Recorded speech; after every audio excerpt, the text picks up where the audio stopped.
Raiti, tu esi krāpnieks. Kāpēc krāpnieks? Tāpēc, ka tu apsolīji mani precēt. Jā, bet kāds tam sakars ar krāpšanu?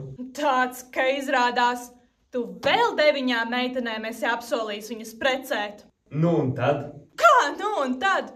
Tu taču vari apprecēt tikai vienu. Jā, protams. Vispirms es apprecēšu vienu, bet tad izšķiršos no viņas un apprecēšu nākamo. Un tā, kamēr visas, kam esmu solījis, būšu apprecējis.